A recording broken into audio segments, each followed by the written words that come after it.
Well, good afternoon. I think we're going to get started. We have 3 segments of this presentation we want to go through, and so I'm going to introduce to you Justin Lundy here in a second, and then I'm going to be talking through CJIS and FERPA, and Elizabeth is going to close out our session also on HIPAA as a customer with Claritas Genomics, and then we'll open it up for some Q&A at the end. So if you've got questions, whatever the preference is as far as questions, you can hold those to the end, and we'll have a segment for that at the end. So with that, I'll turn it over to Justin, founder and CTO of Evident.io, partner with AWS. He's going to speak to you about HIPAA on AWS. Justin? Thank you. Hi, good afternoon, everybody. I'm going to be talking about HIPAA compliance on AWS, and what I really wanted to provide here today is some practical guidance on steps that you can take to leverage the Amazon platform to achieve HIPAA compliance without having to reinvent the wheel. So I'm sure most of you in this room are already familiar with HIPAA. The intent of HIPAA is to standardize and provide requirements around the security of healthcare data. And when an organization is processing that type of data, you have certain requirements that you need to adhere to ensure that you're keeping it safe and private. So with that said, there are a subset of Amazon services available that have been authorized for transmitting, storing, and processing ePHI data, and these services are listed here. When you're taking a look at HIPAA configuration requirements, there's a few things to keep in mind. The requirements around data encryption, the encryption of data at rest and in flight, and also requiring unique user identification for each user in the environment that's going to be interacting with this data from an administrative perspective. There's also requirements around strong authentication and recording access to this information. Now, all of these things sound like they could be a project, and if you just embark on trying to reinvent the wheel, you certainly can, and I've seen plenty of people do that, but my advice is to leverage the capabilities that exist inside the Amazon platform to achieve HIPAA compliance. So there's one example of an organization. They're already an Amazon case study, and it's Mdion, and they've achieved HIPAA compliance on Amazon Web Services. They're also an Evident customer. One of the things that I think is great about Mdion is this quote from their CEO. I'm not going to read the whole thing verbatim, but in a nutshell, what he's trying to say here is that doing this on Amazon Web Services allowed them to achieve HIPAA compliance in a nimble and agile way. Whereas if they would have tried to implement this themselves on-prem in their own facilities without leveraging any of Amazon's services or capabilities, it would have been a much more painstaking process. So there are specific controls and specific requirements technically that need to be met when you're working to achieve HIPAA compliance on AWS. And the specific control names are listed here. And this slide covers access, audit, and integrity. And the thing to note is that you can really address most of these controls by leveraging existing capabilities in Amazon Web Services. So for example, templatizing your systems and using CloudFormation or Chef and Puppet for configuration management. Additionally, making sure that you don't have any of your Amazon keys on your disk and you're using assume role and IAM roles. Another thing to strive for is when you're building a system that's managing and processing ePHI data, you want to make sure that in most cases you can build and manage your infrastructure without someone needing to have access to any of that ePHI data. You really want to limit it and restrict it entirely. Another good practice is to have separate dev stage and prod environments so that you're not overlapping them within a single Amazon account. Another point to mention around audit controls is CloudTrail is already available, and that's a service that you can just activate in your Amazon account, and it gives you that history and that high degree of transparency as to who's making what changes in your environment. Additionally, one of the things that MDion did that I think is a great practice is to kind of follow a more modern patching paradigm, which is rather than log back into your existing systems and apply patches, and you have the same fleet that gets upgraded over time, you want to launch a completely new clean stack and terminate the old stack and fail over. That's kind of the new, simpler, less painful way to go about upgrading your environment. Now, around the integrity controls, it's important to mention that when you have a backup policy, that your data is encrypted as well in your backups. So it would completely violate HIPAA if you were to encrypt everything in your environment and then you're sending unencrypted backups to Glacier. You don't want to do that.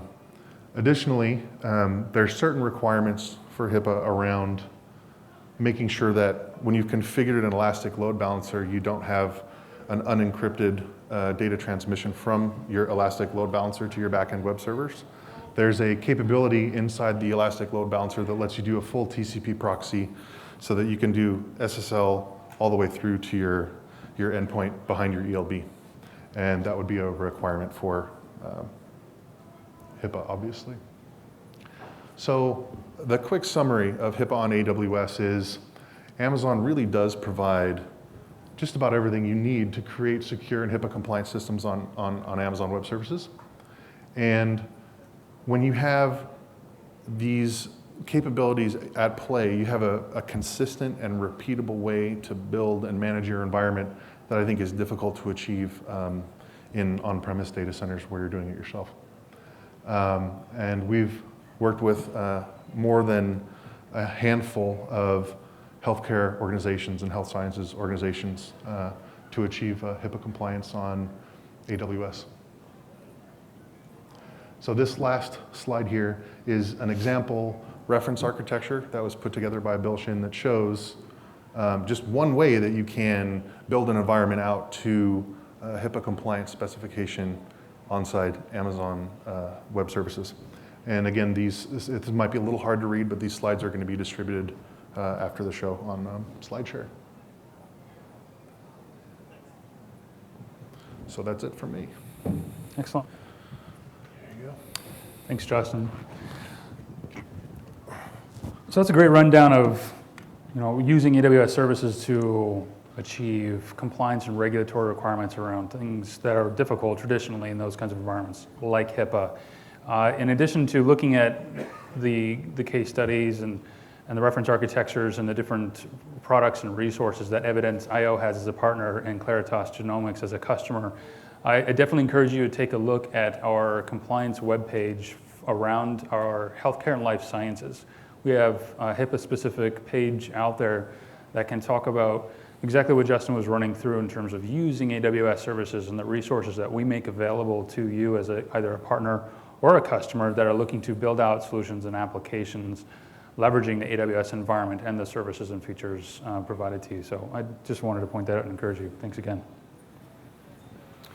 So I'm going to talk about two different compliance frameworks, criminal justice information services, and then FERPA, which is centered around education rights and privacy type considerations. Just real quick, if I can see a little bit of the demographics here in terms of interest and either active or passive around CJIS, criminal justice, law enforcement community. So good, it's a healthy little contingent. How about education and FERPA? Okay, about the same, all right. So what I'm gonna go through on this is a similar framework where I'm gonna talk through just an overview of what the frameworks are, what they're oriented towards, some of the highlights of requirements inside of both of these frameworks, and then the types of AWS services that are available and can be leveraged to achieve these requirements and frameworks. And then again, at the end, if you have questions, you want to dive into that, we can get into that. The other thing I will point out too, if you were able to catch Mike Wigger's keynote this morning from, he's a Seattle Police Department COO, going through some of the things that they're doing from the body cams. And of course, they were in the news around that FOIA request and the gentleman that was requesting every bit of their 365 terabytes or petabytes or whatever it was of their body cams, and how they managed and negotiated that with him and brought him on board.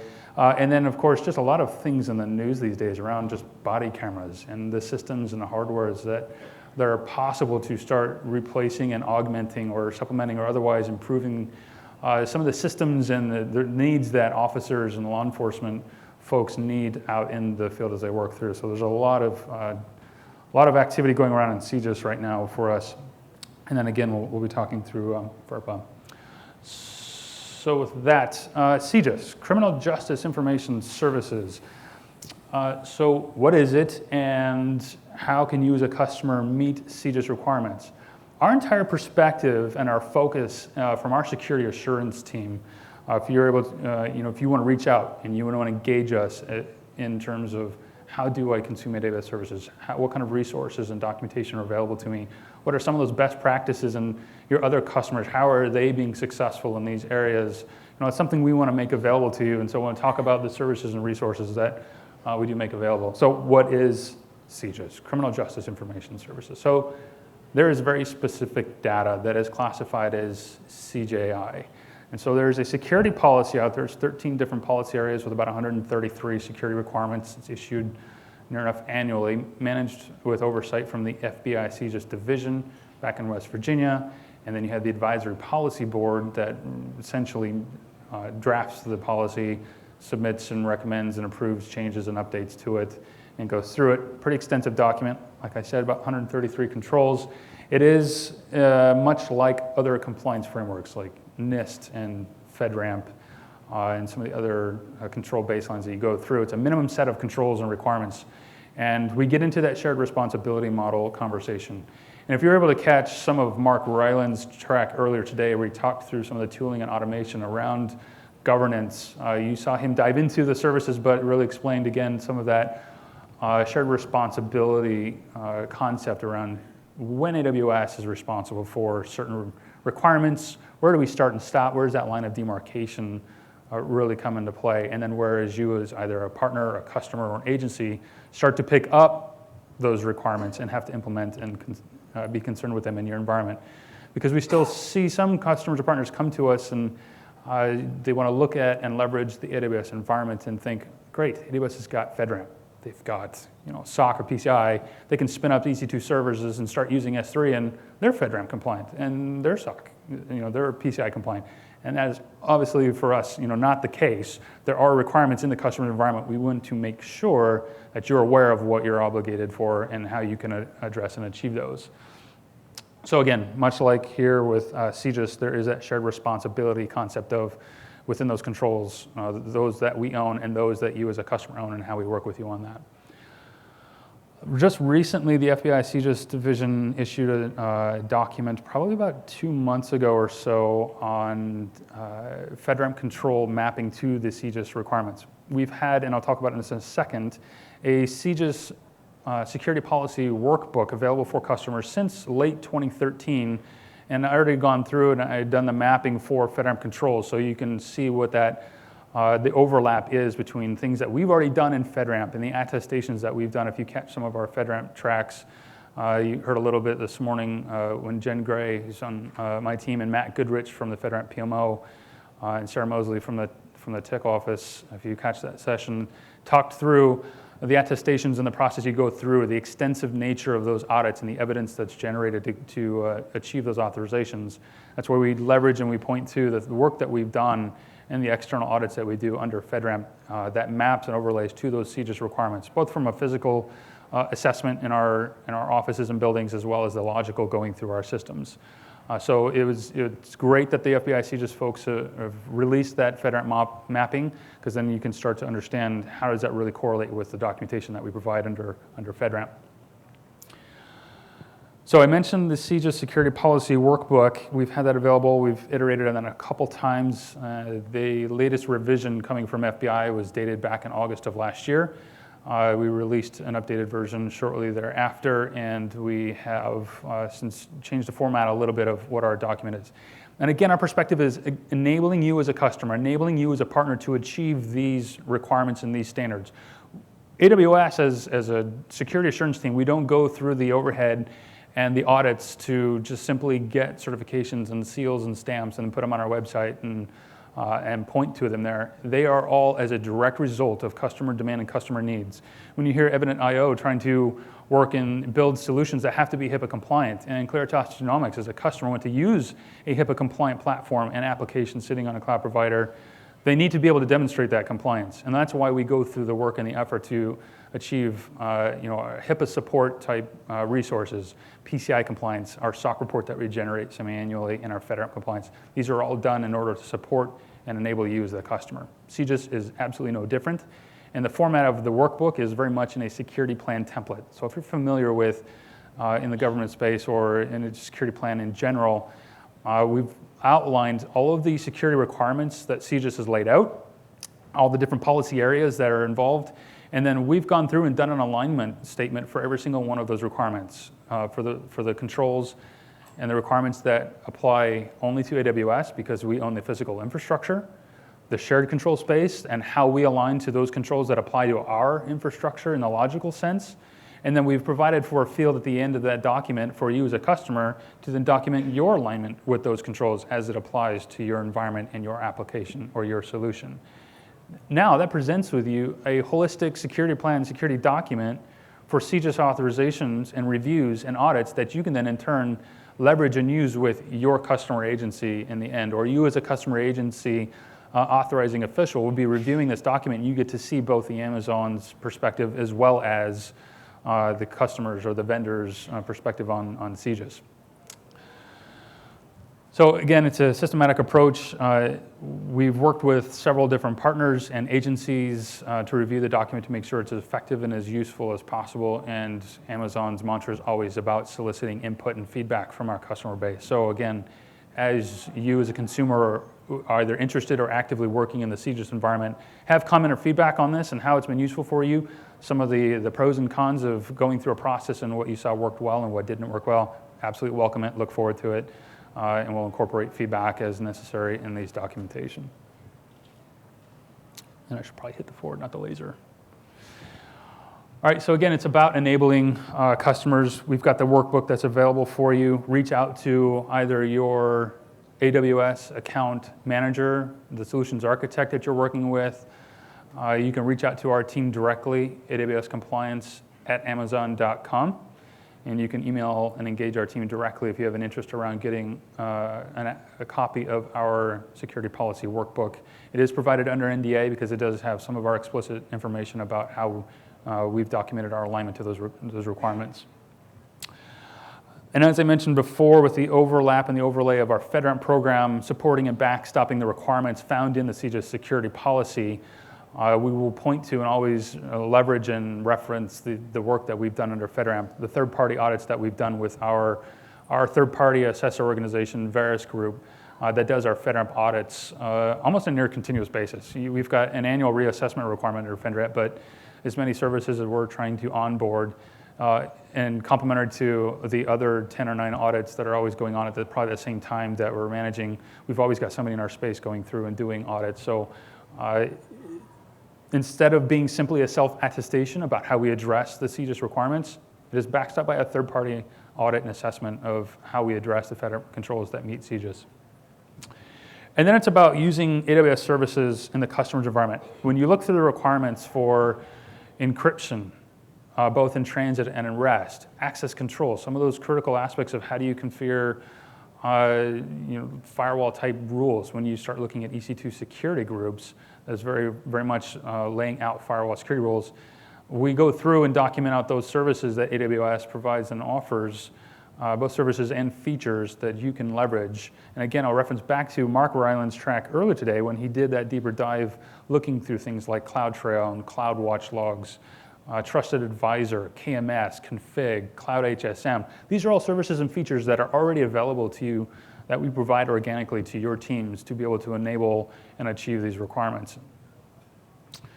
So I mentioned a couple of those top-level requirements under CJIS. So encryption, for example, we have a couple different ways of you being able to achieve encryption. At rest or in transit, we have, in the case of our GovCloud region, we have FIPS 142 validated hardware endpoints for protecting and encrypting in transit. We also have the TLS and the protected endpoints and the VPN connectivity available to you for encrypted tunneling. And then at rest, you have the ability to either leverage AWS managed encryption with like server-side encryption in S3. The encryption that's available in the different database and storage options like EBS and Dynamo. But you can also bring your own keys and use our key management service so that it's you owning the keys. And in fact, in the case of CJIS, we require that customers and partners leverage either HSM, Cloud HSM, or KMS, or you leverage your own key within your environment to encrypt your data at rest. That absolutely absolves any questions about access to CJI, because the prime tenet around CJI is having direct access. And since AWS doesn't manage your customer's environment, we don't have access to your environment, we don't have direct access to CJI, it doesn't apply to us necessarily from a security policy perspective, but we'll go through actions to make sure we support and demonstrate our compliance with CJIS requirements nonetheless. Encryption is one of those areas where we absolutely require, because then it really reduces risk and it increases the assurance around those authorizing and reviewing officials when they're looking at the overall solution.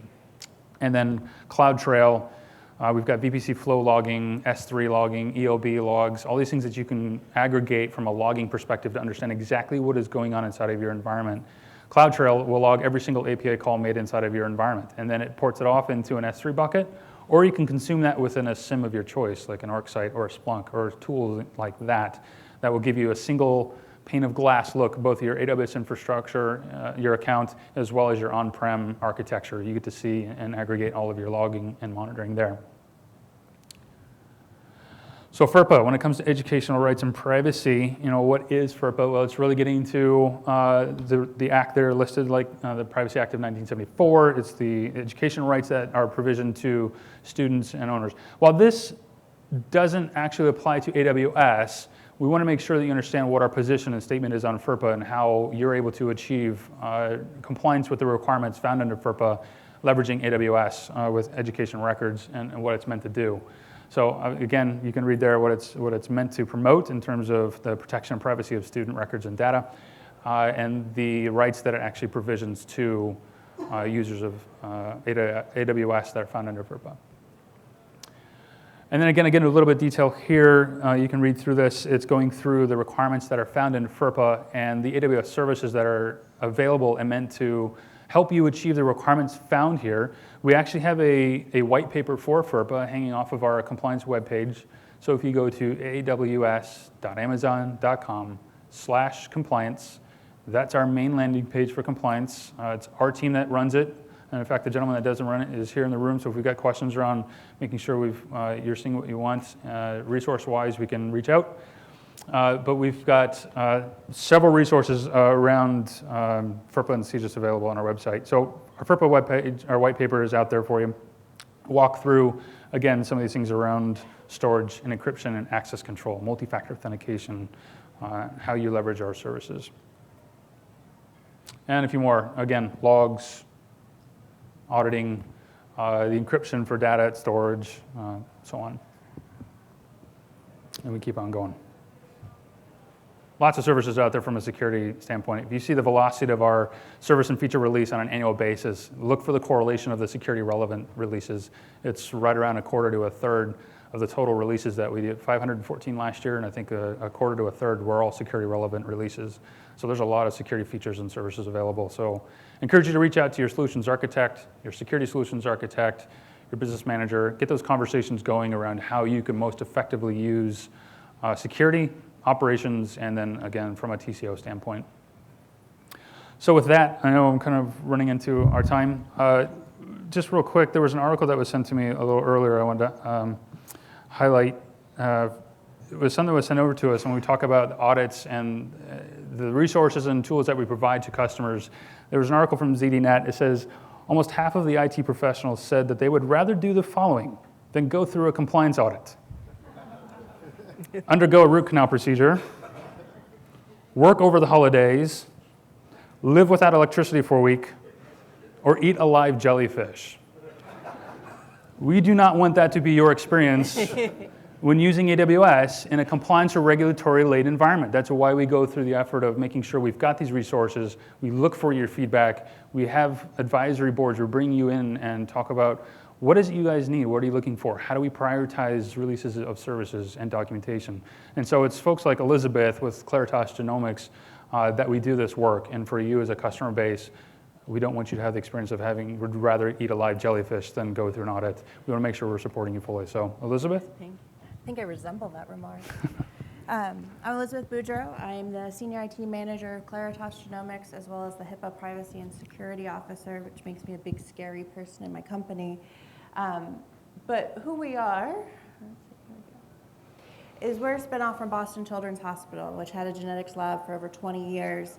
And by spinning off in our company, we've had some great growth opportunities. But what we primarily are is a pediatric genetics diagnostics laboratory.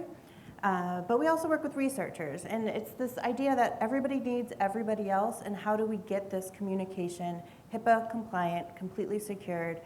As a company, we have taken the perspective that your genetic information is your PHI. So even though HIPAA does not include it as an identifier, I consider it an identifier. So we need to make sure that all the rules are met even at that level. So these guys have talked a lot about the shared responsibility model. As a customer, you can't just hand over to somebody else to make sure that you're compliant. You really need to be tracking what you're doing in the cloud with your data at all times. We look to make sure we had proper architecture. Are you using the right services? They're out there. Make sure you find them and keep up with the new ones. We, myself especially, I'm always asking for more from Amazon. I want more services in the HIPAA world. Anybody who talks to me will constantly hear my wish list.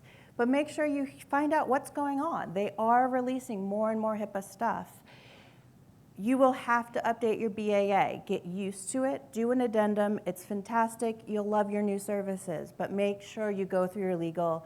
If you have a hard time with legal, start prepping them, because they come frequently, more so than you do with a lot of your other customers or different people you work with. So get used to signing more BAAs.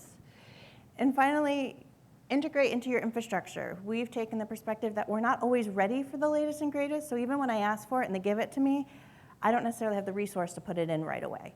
So make sure you balance your business against what technology is available.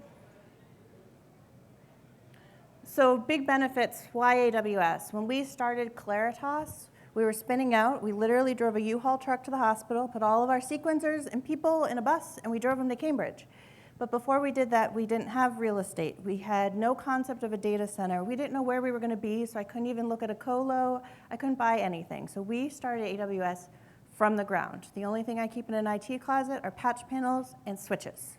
Everything's AWS, which was very scary for a lot of people who came from a world of Boston Children's and big data centers and 250 IT people. I didn't have that level of resourcing. So we needed to have HIPAA compliant data processing, and we need to share it. Our customers are not only Boston Children's, but throughout the country and even internationally. S3 got me out of the hard drive business. I'm sorry, FedEx, I do not use your services nearly as much as I used to, because I shipped hard drives to everybody. Now I give links, download it, call me later. We've also done new data source. APIs are our best friend. We love that ability that we can link in all of these other services. Not only are we hosting on AWS, but we can use our different partners and connect to APIs through their services. Security assistance. I'll give you a little briefing later of why we've needed it, but it's been great. AWS is there to help you. Use them, use them, use them. Administrative oversight. I also pay the bills. I need to know what my guys are doing, when they're doing it, and how much it's going to cost me. So I have all these great tools, CloudTrail. AWS has a lot of partners in this space, Evan.io being one of them. Make sure you learn about it, because it is a big job to keep on top of it, but there's ways to do it faster, easier, and quicker. And finally, uptime. I've never had a downtime. I will tell you, when I was in the world of data centers, I lived in the world of downtime. We don't do that anymore. So So how did we get to this place? When we first set up our first HIPAA instance, we used AWS Professional Services. The best part about that is they taught us instead of doing it for us. So there was no golden plate handover at the end. My team was completely trained in everything they did to be able to replicate and continue to go forward with it. Highly recommend them. We've done calculated growth. As I said, there's things, I've wanted Glacier from the get-go, we couldn't get it. Now we can have it, and I'm not ready to even use it. So make sure you are using your services as you really need them, not just as they're available. We had a little bit of a learning curve. I got an email at 7:30 this morning from one of my sysadmins saying, oh, we ran up to our limit. Can you go ask one of the guys this morning if we can have more? So make sure you know how many buckets you can have, how many elastic IPs you have, and if you're going to run up to those limits. They're happy to give you more, but be responsible about how you're calculating that growth. Create policies. We started off with the wild, wild west. I had everybody creating everything, and now I have put the reins on everybody. We have policies. Only certain people can create the instances. It became a huge cost control measure for us. So use those policies. Use your IAM. Use your roles appropriately so that you can help with this. Direct Connect was the best thing I ever did. We're in genetics. We have 28 proton sequencers, which can run terabytes and terabytes of data a day that we need to process. I can't run that through my corporate internet speed. We have 2 1-gig Direct Connect lines currently. I'm hopeful that we have enough growth that I will switch it over to 10-gig lines. It has made our lives way easier, get the data up, get it processing. It creates a faster turnaround time in labs. And when I've got a NICU baby who needs a diagnostic test, I want to get that data out in 3 days or less. I don't want a 6 to 9 month turnaround. That's what a lot of genetic tests look like, and we just can't have that. The heartbeat vulnerability was our first test of, ooh, what have we done wrong? We learned a lot about patching. We learned about failing over to other instances and just shut stuff down. Don't try to keep patching stuff. Know your failovers. It was the first time we had ever gone into that model, and it really was a great learning experience. Thankfully, we had no large problems, but it did make everybody drop everything you're doing and fix it now. And finally, we had our first DDoS attack. We have survived it. We had no breach. We were very excited by this. But when we had it, the first thing we did to find out about it was Amazon emailed us and said, hey guys, you got a problem. We were on the phone, and under a day, we were failed over, we moved to something else, and the attack was gone without any breach. So make sure to use their services. So my kind of closing is, how do you make it work in your environment? Healthcare especially, HIPAA's scary. The idea of putting your EPHI, putting large genomic sets, both clinical and research out there, is a really frightening experience for a lot of people. And in the healthcare world, it's actually more frightening for the lawyers who are going to sign off on those BAAs. So I highly recommend start small. Start small, do your prototypes, show your proof of concept works, because it's a lot easier to sell that than it is to say, I've got 1,000 samples I'm going to throw in. It's going to be great. Start with 5. Get it going, make people comfortable. Finally, account management. Everybody does this a little bit different. My philosophy is we have an R&D sandbox. My rules are a little less on that, but there's a no EPHI rule. You want to figure out how to put something in, you want to play with some new software ideas, you can play with it there. A sample never should ever, ever, ever touch this. What we do is our production and dev are in HIPAA secure environments. So even though it's a build, test, prod environment, all of that lives in our HIPAA secured environments. We started off with a 2-account policy, which is where we are now, but now we're starting to see that we need to think about more accounts and start separating things out, probably a little more than we have in the past. Train your employees, train your partners, teach people. There's so much education available to everybody besides forums like this. Go on the websites, look at the tutorials, talk to people. It allows to teach because there hasn't been around this long. You know, I can't go hire somebody with 10 years of AWS experience and sysadmin. That's the biggest joke out there. So get somebody junior, let them learn. It's a great educational opportunity for both your business and to allow personnel growth. One of our big things was, I believe in the culture of audits, be transparent. When I'm going out and helping my sales team sell genetic tests to other institutions, they want to know that their data is safe. Oh, you're one of those cloud people. Well, what does that mean and how is it going to affect? What are you going to do to keep my patient's data safe? having that audit in your hand. Well, here's my CLIA certificate, here's my HIPAA audit from a third party, goes a long way. So be transparent. I was at an AWS event last week in Boston, and they said an audit is an API away. It really is. Make sure you know how to get one. Document now to save time later.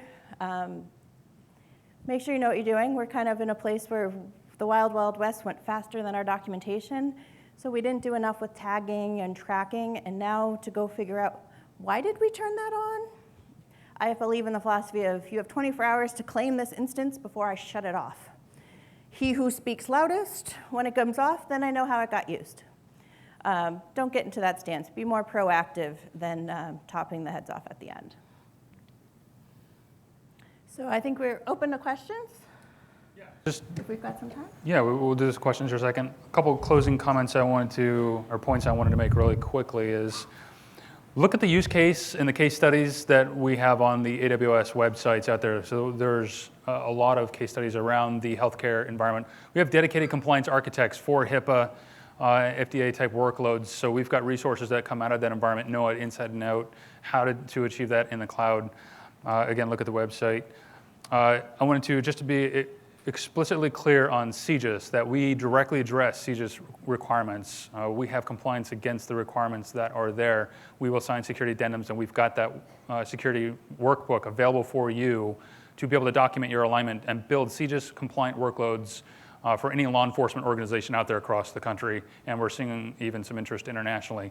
And then lastly, or else I'll never hear the end of it from Laramie in the room, is our CJIS standalone webpage just went live minutes ago. So we absolutely want to make sure you're aware. That same URL I gave you, aws.amazon.com/compliance/CJIS. It's a standalone page, gives you some more background on CJIS, our approach, the resources available to you, and you'll be seeing some case studies and whatnot coming forth out of that. So with that being said, I see minutes left, about 7 or so left before, and I know we're standing between you and the happy hour, so.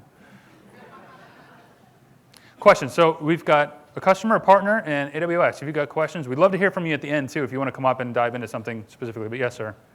Quick question, you had mentioned having different accounts for prod, dev, and test. Do you literally need different AWS accounts, or just achieve that through different security?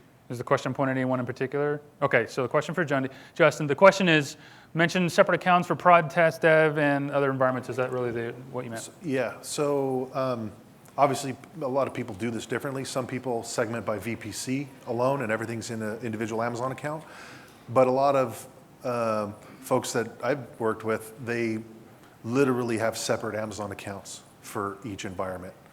So, you know, in a large company like Adobe, that's why they had 500 Amazon accounts, because think each product has a dev stage prod multiplied by, you know, lots of products.